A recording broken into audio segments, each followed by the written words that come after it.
성부와 성자와 성령의 이름으로 말씀드립니다. 하나님의 은혜가 충만하시길 축원합니다. 장벽을 뚫고 오시냐 고생들 하셨습니다.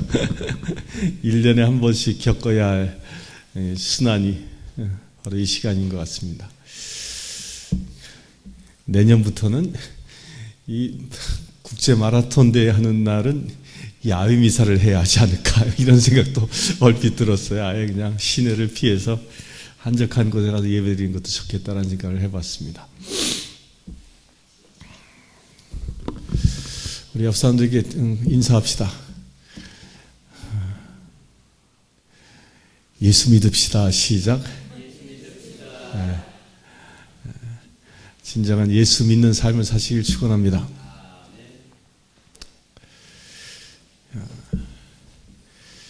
이게 안다는 거와 또 안다는 거와 믿는다는 데는 엄청난 차이가 있습니다.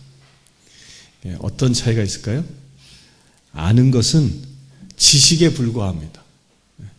안다는 것은 내 행동을 규정하지 않습니다. 많은 지식, 요즘은 정보가 엄청난 정보죠. 엄청난 정보가 막 떠돌아다닙니다. 그 수많은 정보가 떠돌아다니지만 그 정보, 그 지식이 내 삶을 얼마나 바꾸는가를 이렇게 비춰본다면 결코 내 삶을 바꾸지 않습니다.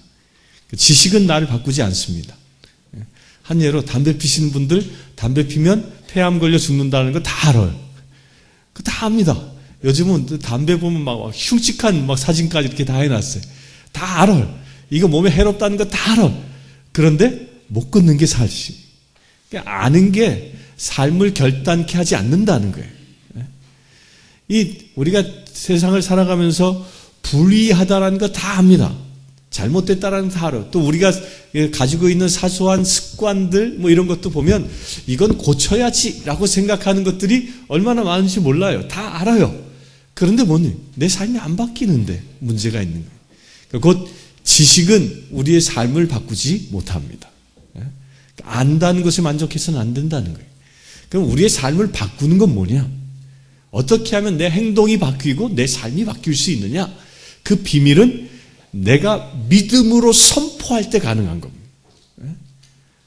내가 믿느냐? 내가 이것을 믿는다라고 믿음으로 선포하느냐?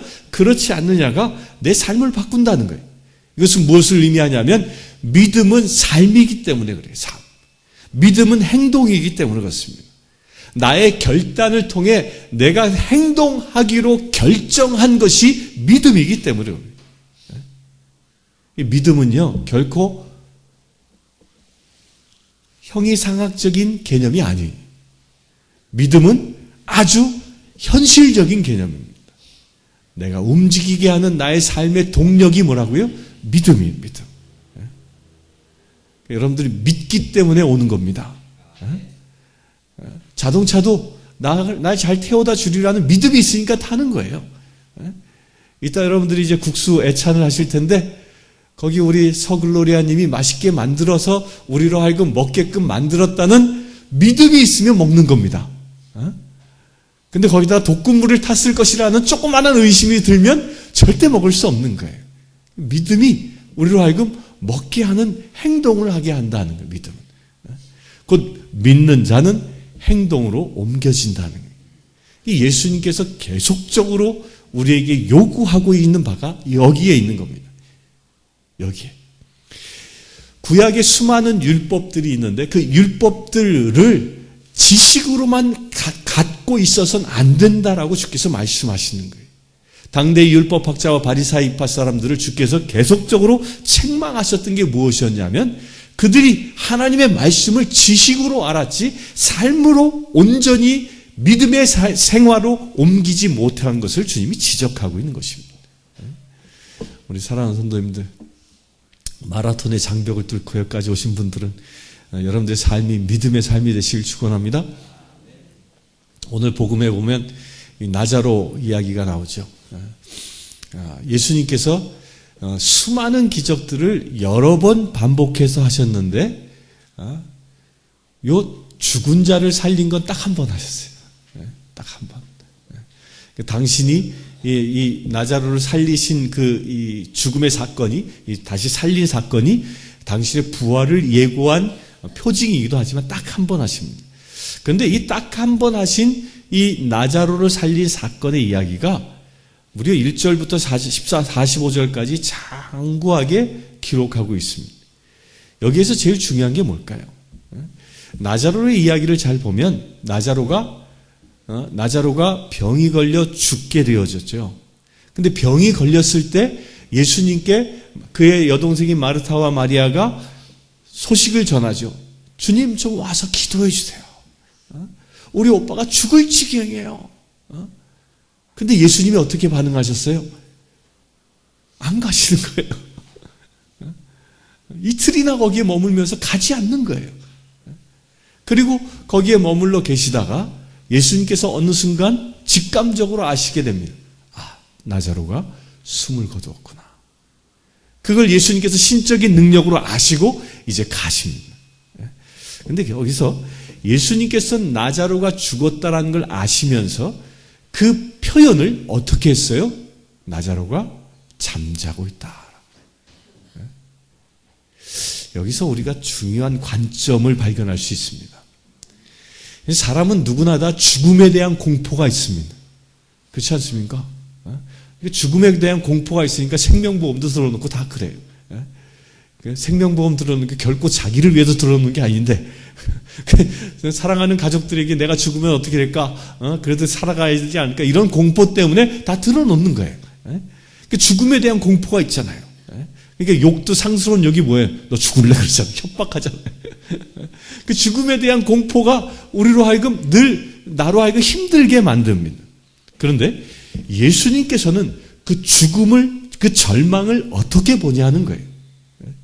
우리가 예수 그리스도께서 이 죽음이라는 이 절망을 바라보는 시각은 절망으로 죽음으로 보지 않는다라는 거예요. 뭐로 봤습니까? 자고 있다. 다시 깨어난다라는 그 관점으로 예수님은 보고 계시다는 거예요.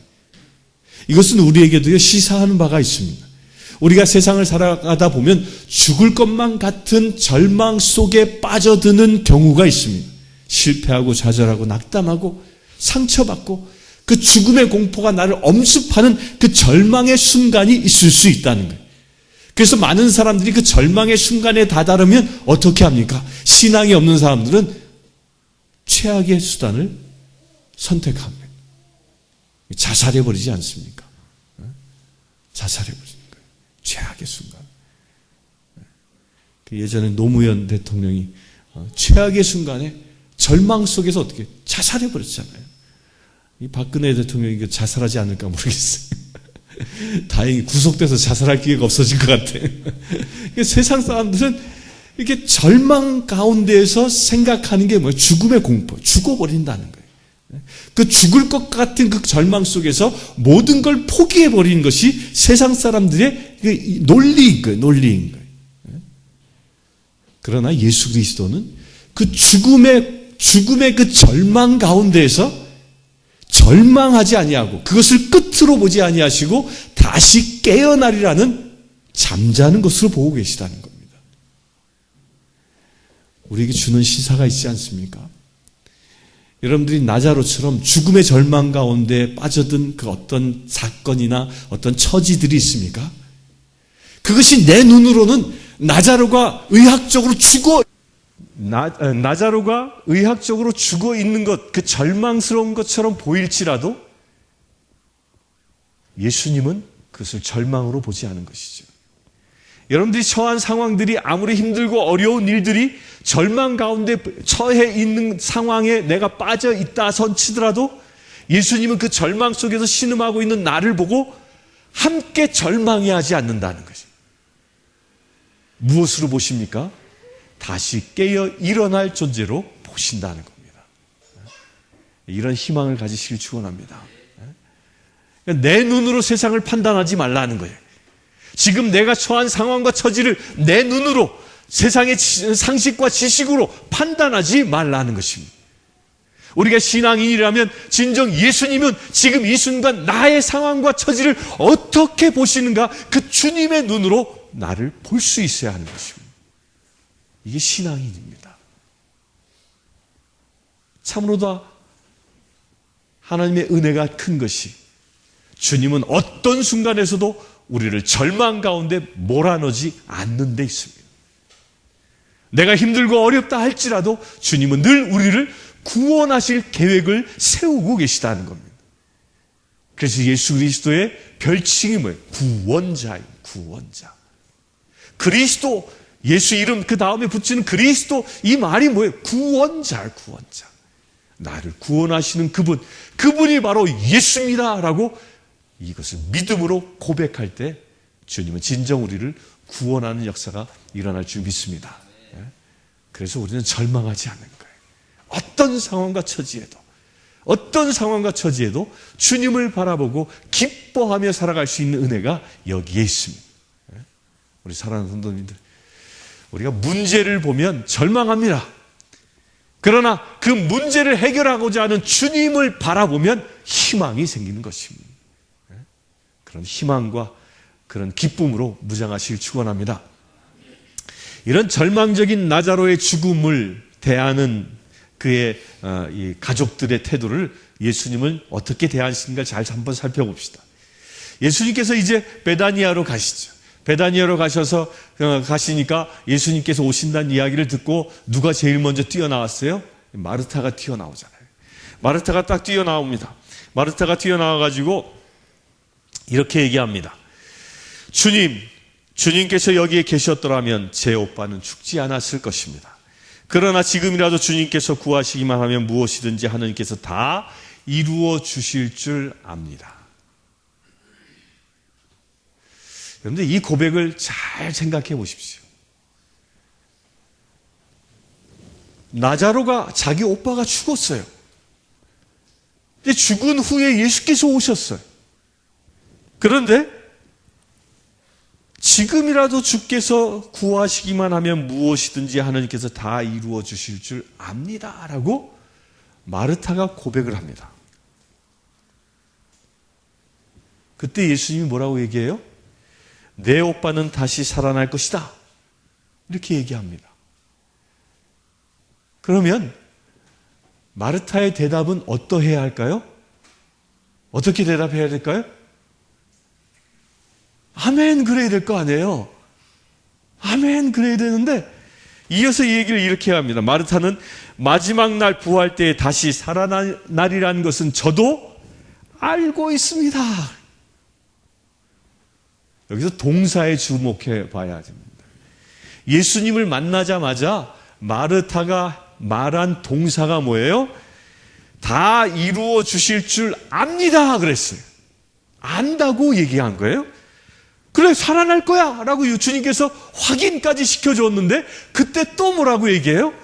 그래요 저도 알고 있어요. 마지막 때 살리라고 다시 산다는 건. 마르타는 끊임없이 무엇을 주장하고 있는 겁니까? 지식을 주장하고 있는 거예요. 이성적인 합리적인 지식을 이야기하고 있는 겁니다. 교리적인 지식을 이야기하고 있는 겁니다. 하나님께서 이루시기만 하면 다시 살아나는 건 나도 알아. 나도 알아. 근데 예수님이 이어서 또 얘기합니다. 나는 부활이요 생명이니 나를 믿는 사람은 죽더라도 살겠고 또 살아서 믿는 사람은 영원히 죽지 않을 것이다. 그러면서 이렇게 반문합니다. 너는 이것을 믿느냐? 너는 이것을 아느냐가 아니라 너는 이것을 뭐라고요? 믿느냐? 아는 것과 믿는 것의 엄청난 차이를 주님은 얘기하고 있는 것입니다. 여러분들의 삶 속에서 늘 하나님의 역사와 그 기적과 하나님의 놀라운 은혜가 나타나고 경험되길 원합니까? 아멘 아무도 안 하니까 뭐 되면 좋고 아니면 그만인가 봐. 하나님의 은혜가 나타날 수 있는 비밀이 어디에 있냐면요. 아는 것에 끝나지 않고 믿음으로 고백할 때 가능한 겁니다. 우리 대구교회 성도님들이 그 삶 속에 날마다 하나님의 기적을 체험할 수 있느냐 없느냐는 어디에서 있다고요? 하나님의 말씀을 아는데 그치지 않고 내가 이것을 믿음으로 선포할 때, 내 삶 속에서 믿음으로 행하며 살아갈 때 하나님의 역사를 경험할 수 있게 된다는 거예요. 이게 엄청난 차이입니다. 우리 대한성공회 교인들은 대한성공회 교리 중에 하나가 이성을 중요시 여기는 거예요. 우리 성공회의 교리에 이 3대 기둥이 있잖아요. 첫째 뭐죠? 첫째 성경, 둘째 전통, 셋째 이성이에요. 이성을 존중하거든요. 그러니까 이성을 존중하다 보니까 세상적인 합리적인 사고를 굉장히 중요시 여긴다라고 생각해. 근데 이거 대단한 착각입니다. 왜 착각일까요? 이 이성이라는 것은요, 성경을 믿음으로 고백하고 살아가는 삶을 나의 이성으로 채워내는 것을 얘기하는 거예요. 이것을 이단으로 빠지지 아니하고 객관적으로 증명되어진 믿음 안에서 증거되어진 그 모든 사실을 내가 이성으로 받아들인다는 뜻이지, 내가 이성으로 계산해 보니까 맞는 것 같아, 틀린 것 같아, 따라서 내가 이것을 이해할 수 있어, 이것은 받아들일 수 있어, 이렇게 판단하라는 것이 아닌 거예요. 이성이 뭐예요? 성경 말씀이 진리임을 내가 받아들이는 거예요. 이걸 착각하고 있는 겁니다. 착각하고. 우리가 합리적인 사고를 통하여 아는 지식은요, 내 삶을 바꿀 수 없습니다. 그러나 아주 단순해 보일지라도 주님이 말씀하신 것을 내가 믿음으로 받아들이고 그것을 그대로 행하며 살아간다면 거기에 어떤 일이 일어나요? 하나님의 역사가 일어나는 것입니다. 우리 이것을 믿으시길 축원합니다.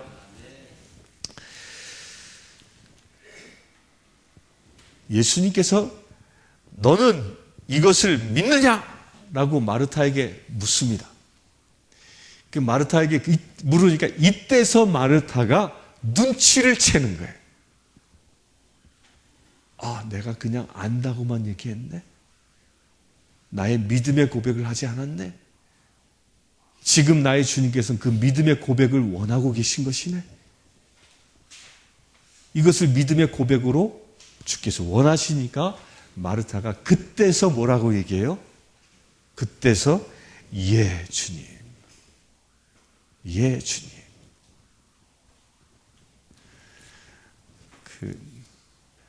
제가 다른 교회 가서 집회할 때와 우리 교회에서 설교할 때에 큰 차이가 있습니다. 뭔지 아세요? 다른 교회에서 집회하면 제가 집회하고 말씀을 선포할 때마다 아멘 소리가 끊어지지 않는데 우리 교회는 아멘을 안 해.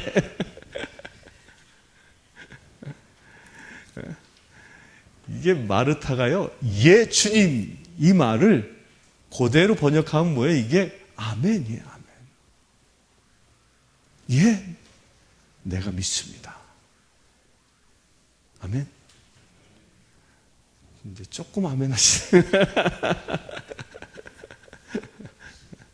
이 마르타의 이 아멘의 고백, 이 아멘의 고백을 하고 난 이후에 마르타의 말이 변합니다. 어떻게 변해요? 주님께서는 이 세상에 오시기로 약속된 그리스도이시며 하느님의 아드님이신 것을 뭐라고 해요? 압니다. 그러지 않고 뭐라고 해요? 이제 믿음으로 고백하는 거예요. 믿습니다. 이 마르타의 믿습니다라는 이 믿음의 고백을 듣고 나서 예수님의 행보가 시작되어집니다. 그 예수님이 어디를 향하여 가십니까? 마리아를 만나 어디로 가시죠? 무덤으로 가신다는 거예요. 이 믿음의 고백을 통하여 누가 일하시는 것을 보여주고 있어요? 예수님이 일하시는 거예요. 여러분들의 삶 속에서 날마다 주님이 일하신 것을 경험하고 목격하고 그것을 누리며 살아가길 원하십니까? 그러기 위해서는 한 가지를 주님이 원하시는 거예요. 너가 믿음으로 고백하느냐. 내가 진정 마르타처럼 믿음으로 고백하고 선포한다면 주님은 분명히 나의 믿음을 통하여 일하시는 것입니다. 아멘. 이 믿음의 고백이 어떤 일을 일으켰죠? 예수님으로 하여금 무덤을 향하여 가게 하셨다는 거예요. 이것은 똑같이 우리에게도 지금 우리에게 일어날 수 있습니다. 여러분들이 가지고 있는 모든 문제와 여러분들을 절망에 빠뜨리는 그 모든 사건들에 주님이 그것을 향하여 가시게 할 수 있는 비밀이 어디에 있다고요? 나의 믿음의 고백이 있습니다. 주님은 그리스도이십니다. 이 마르타의 고백처럼 주님은 나를 이 절망과 역경 속에서 나를 구원하시는 그리스도이십니다라는 이 믿음의 고백을 한다면 주님은 그것을 향하여 나아가시는 것입니다. 주께서 그것을 손수 책임져 주시는 것이죠. 이것을 믿으시길 축원합니다. 그렇게 나아간 예수 그리스도를 누가 따라갑니까? 마리아와 마르타가 따라갑니다. 그래서 또 마르타가 결정적인 실수를 합니다. 돌을 치워라 라고 주님이 말씀하시니까 마르타가 아이고 주님, 그가 죽은 지 나흘이나 돼서 벌써 썩어서 냄새가 납니다. 조금 전에 믿음의 고백을 가지고 예수님을 무덤 앞까지 저가 인도했음에도 불구하고 막상 예수님께서 일을 하시려고 하니까 어떻게 해요? 믿음 없는 고백을 하고 또 있는 거예요. 그는 믿음의 고백을 했지만 아직도 못 버린 게 있어요. 뭐예요? 그의 오빠의 시신은 죽은 지 나흘이나 되어 그의 육신은 썩어 들어가고 있다라는 거예요. 방금 죽은 사람이라면 어떻게 기적적으로 살아날 수 있다선 치더라도 그 몸이 이미 썩었는데 어떻게 살아납니까? 이걸 마르타가 예수님께 하고 있는 겁니다. 이건 우리와도 똑같은 모습이에요. 힘들고 어려운 일들 주님 앞에 기도하고 부탁합니다. 그런데 기껏 기도해놓고 기도의 자리를 털고 일어날 때는 정말 주께서 하실까라는 의심의 말을 던지는 우리의 모습을 여기서 발견하는 거죠. 이게 사단의 유혹입니다. 사단의 유혹. 그런 사단의 유혹을 받은 마르타에게 예수님은 또다시 얘기합니다. 내가 믿기만 하면 하나님의 영광을 보게 되리라고 내가 말하지 않았느냐. 예수님은 또 무엇을 원합니까? 믿기만 하면. 이게 신앙인의 삶인 것입니다. 여러분들을 어렵게 하고 있는 문제가 무엇이 있습니까? 그 문제의 모든 것을 누가 알고 계십니까? 멀리 계신 예수님께서 베다니아에서 죽은 나자로의 죽음의 사건을 알고 계셨던 것처럼 주님은 지금도 여러분들이 힘들고 어렵게 만드는 절망적인 상황에 처하게 만든 그 사건들을 주님은 알고 계십니다. 그러면서 끊임없이 주님은 그 해결책을 가지고 계시면서 당신이 일하기 위하여 우리의 믿음의 고백을 원하고 계신 것입니다. 우리 사랑하는 성도님들, 믿음의 고백을 합시다. 믿음의 고백을 합시다. 그 믿음의 고백이 주님으로 하여금 일하게 하신 것입니다. 그 믿음의 고백을 토대로 예수님은 명령하십니다. 나자로야 나오너라. 그러자 온몸에 배로 둘러싸여져 손발이 묶여있고 얼굴이 가려져 있던 나자로가 무덤 문이 열리자 걸어 나옵니다. 우리 사랑하는 성도님들, 무덤과 같은 절망적인 상황이 우리 앞에 놓여있다 할지라도 우리가 예수가 나를 구원하신다는 이 사실을 믿는 믿음으로 나자로를 부활케 하신 예수 그리스도의 그 귀한 은혜가 여러분들의 것이 되시기를 주님의 이름으로 축원합니다. 기도하겠습니다. 고마우신 아버지 하나님, 우리가 지식으로만 주의 말씀을 알았다면 이 시간 우리가 온전히 회개하길 원합니다. 이제 주님의 말씀을 나의 가슴으로 믿으며 살아가길 원합니다. 우리의 믿음의 행보 가운데 구원자이신 예수 그리스도의 놀라운 은혜가 날마다 이루어지게 하여 주시옵소서. 예수 그리스도의 이름으로 기도드리옵나이다.